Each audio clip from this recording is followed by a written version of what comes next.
On the Sunday before this past Memorial Day, my boyfriend and I decided to go to McDonald's to eat a late supper around 10:30 p.m. We pulled up to the McDonald's location in front of the Gastonia, North Carolina Mall, a location that I presumed to be in the nicer part of the city.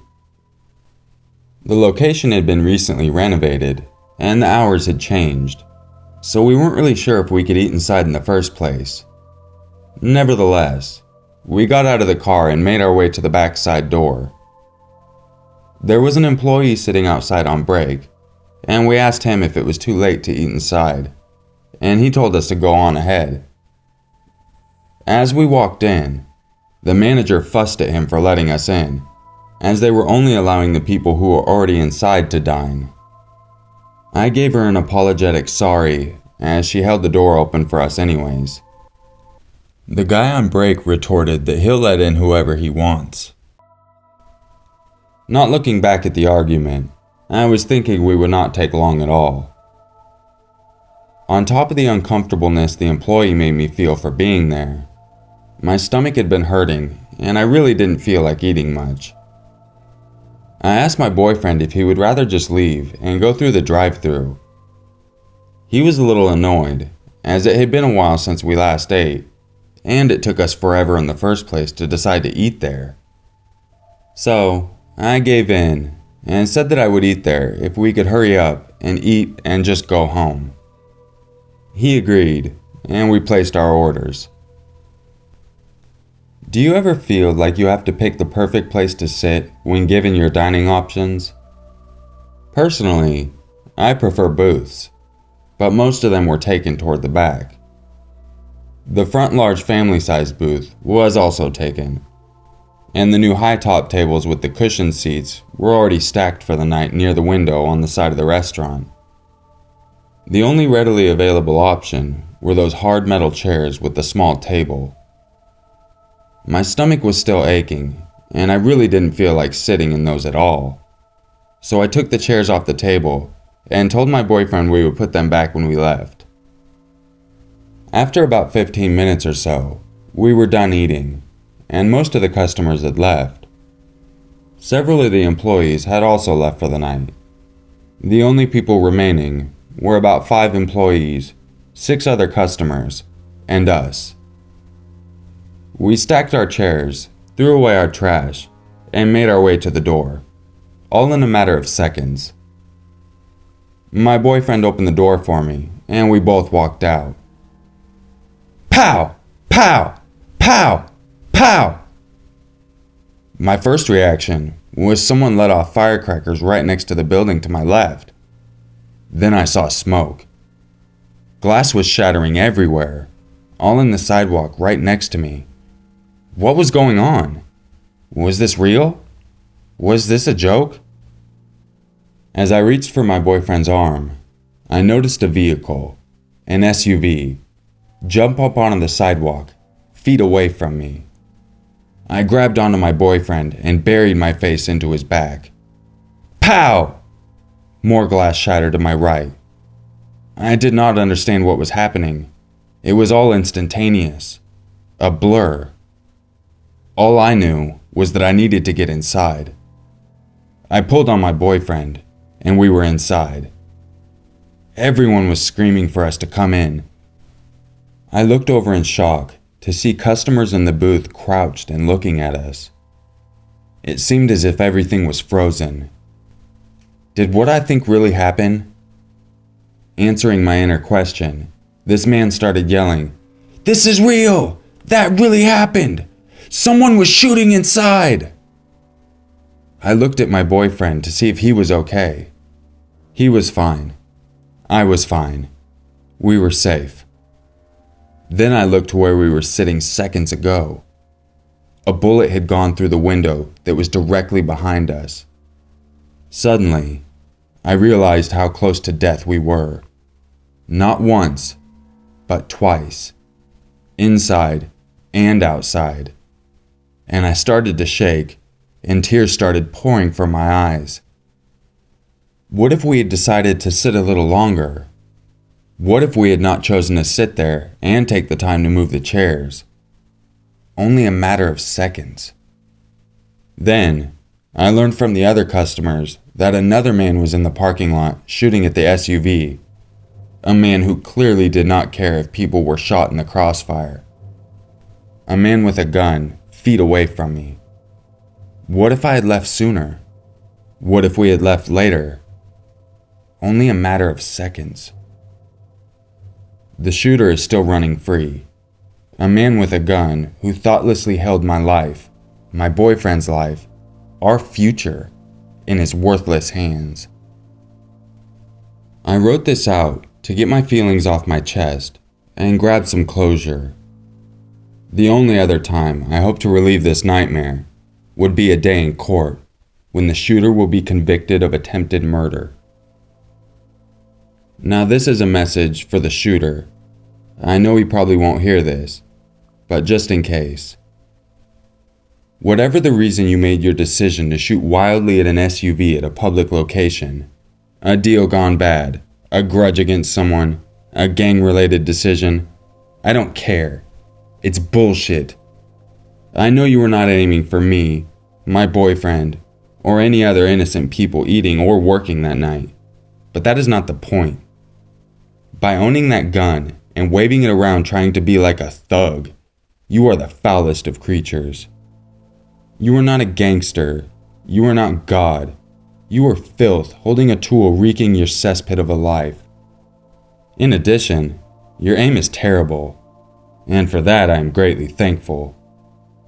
You shot to my left and to my right, and with the additional help of time and luck on my side, you missed beautifully.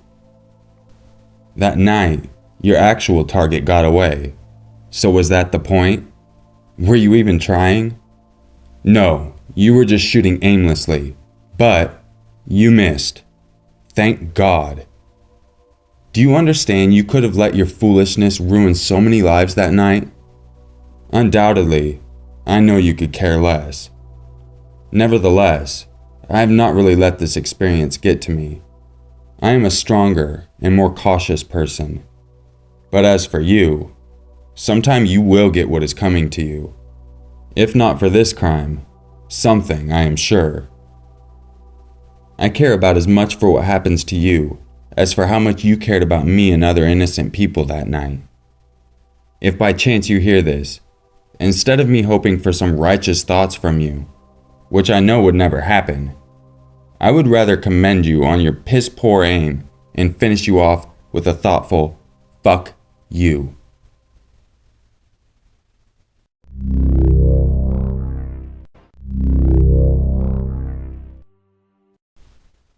I was living in a low-income housing apartment in Minnesota, and at the time, my mom and I simply couldn't afford to have an actual internet provider.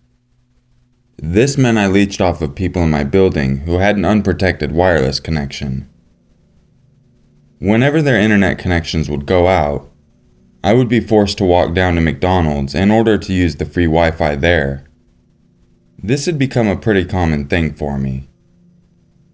On one of these internet droughts, I was standing about in the lobby of my apartment, about to leave, when the guy who lived next door to me, an older guy named Joe, stops me before I go.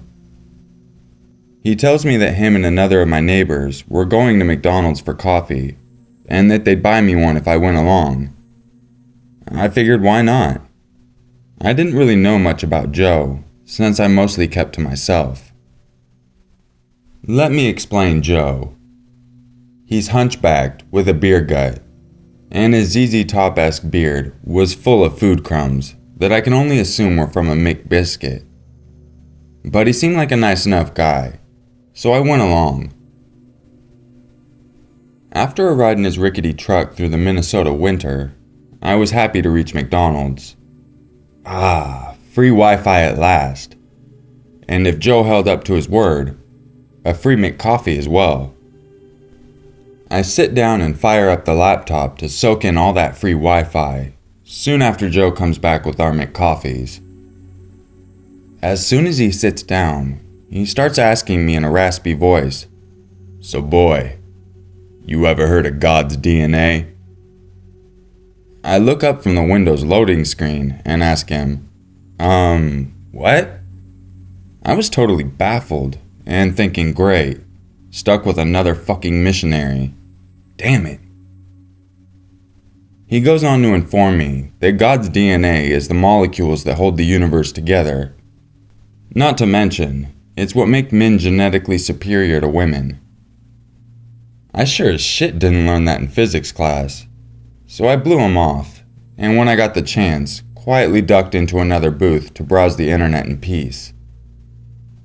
He didn't seem to notice, because afterwards, a barrage of freaky bearded lumberjack dudes would come in and out of the McDonald's and talk to him for like 15 minutes at a time. I can only assume they were talking about God's DNA, because I did my best not to pay any attention. But Joe and his gang of weirdos still gave me a very creeped out feeling. I could tell that they kept looking over to stare at me when they thought I wasn't looking. Having had enough weirdness for the night, I decided to duck out when he hobbled off to the bathroom. I can only assume to take an epic McShit. I took my chance, folded up the laptop, and headed out to brave the cold Minnesota winter on the way back home. I reckon that having to put up with the elements was still preferable to being around a bunch of weird-looking lumberjack creeps. I was almost back to the apartment when I heard the truck, slowly rolling up and crunching the snow. I looked over my shoulder, and I saw Joe in his truck. Next to him was another one of those fucking weirded bums from McDonald's. I waved to them, but got no response. Whatever, I thought. I went home for the night after that creepiness. But then after that, every night after that, every time I went to McDonald's, either Joe or one of his weirdo lumberjack buddies would be there. I could practically feel them leering at me. They always appeared grungy and disheveled. Forced to go to McDonald's just to use the internet, I tried avoiding them as much as possible. It almost seemed as if they knew ahead of time that I was going to be there. Considering they all had a relationship with Joe, I think it is very likely that they actually did. Eventually, someone broke into Joe's apartment and stole his bicycle, prompting him to move elsewhere. I learned a couple of things about Joe after he left the apartment, such as that he traded most of his food stamps every month for drugs, and that he regularly told women in our apartment that he wanted to leave his body and spirit and ravish them in their sleep, whatever that meant. After this point, I saw the McDonald's stalkers only sparingly, and then never again.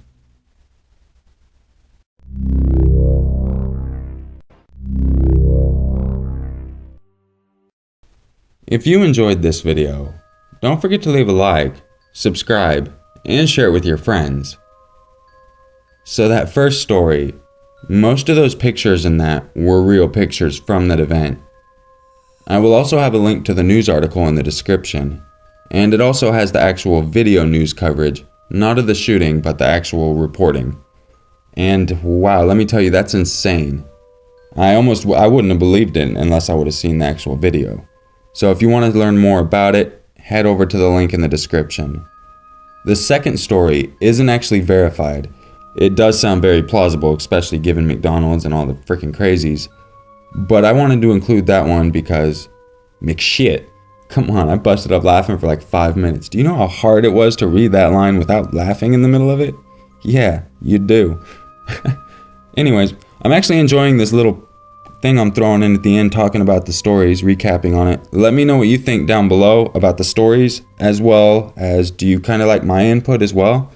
It seems like it adds a little personal touch, so you guys realize I'm human. I'm gonna have a lot of fun with these, and I love to hear from you guys, so please share it, leave a comment, like, and I'll see you tomorrow for another video. And just remember, it's always scarier if it's true.